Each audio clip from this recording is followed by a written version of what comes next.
দীর্ঘ জটিলতার অবসান ঘটিয়ে অবশেষে উদ্বোধন হলো আলিপুরদুয়ার ১ নম্বর ব্লকের পূর্ব কাঁঠালবাড়ি গ্রাম পঞ্চায়েত এলাকার সলিড ওয়েস্ট ম্যানেজমেন্ট প্রকল্পের বর্জ্য নিষ্কাশন প্রক্রিয়ার কাজ।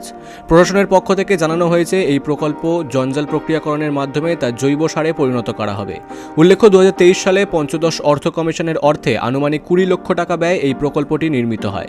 তবে একাধিক সমস্যার কারণে নির্মাণ কাজ সম্পন্ন হলেও দীর্ঘদিন ধরে বর্জ্য নিষ্কাশনের কাজ শুরু করা সম্ভব হয়নি। প্রকল্প এলাকায় যাওয়ার জন্য প্রায় ৩৮০ মিটার রাস্তার সমস্যাই ছিল প্রধান বাধা।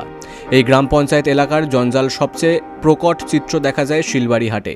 প্রতি সপ্তাহে বুধ ও শনিবার বাজার বসার পাশাপাশি প্রতিদিন সকাল ও বিকেলে এখানে বাজার বসে।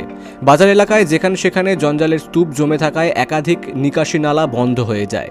বিশেষ করে সবজির জঞ্জাল পচে তীব্র দুর্গন্ধ ছড়িয়ে পড়ে, যা ব্যবসায়ী ও সাধারণ মানুষের জন্য বড় সমস্যার কারণ হয়ে দাঁড়িয়েছিল। সলিড ওয়েস্ট ম্যানেজমেন্ট এটা খুব ভালো মহত্বপূর্ণ এটা স্কিম আছে। হ্যাঁ, এটা এই ব্যবস্থা ভালো করে নিজের জীবনের এটা আগে বাড়াতে লাগে। হ্যাঁ, কেন কি এই এসবিএমএ নিয়ে তো স্বচ্ছ ভারত মিশন, স্বচ্ছ ভারত মানে কি এটা ভালো করে আপনার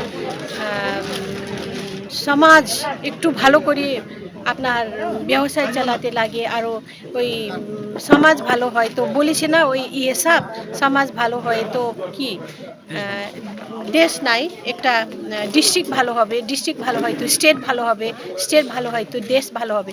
আর এসপিএমে খুব মহত্বপূর্ণ এটা।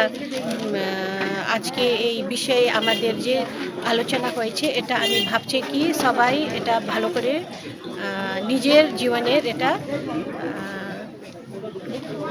অ্যাপ্লাই করবে। দীর্ঘ প্রতীক্ষার পর অবশেষে বর্জ্য নিষ্কাশন প্রক্রিয়া শুরু হওয়ায় স্বস্তি প্রকাশ করেছেন ব্যবসায়ীরা। এই দিন গ্রাম পঞ্চায়েতের পক্ষ থেকে ডাস্টবিন বিতরণ করা হয় এবং ভ্রাম্যমাণ বর্জ্য সংগ্রহের গাড়িও চালু করা হয়। Bureau report, big news Bangla.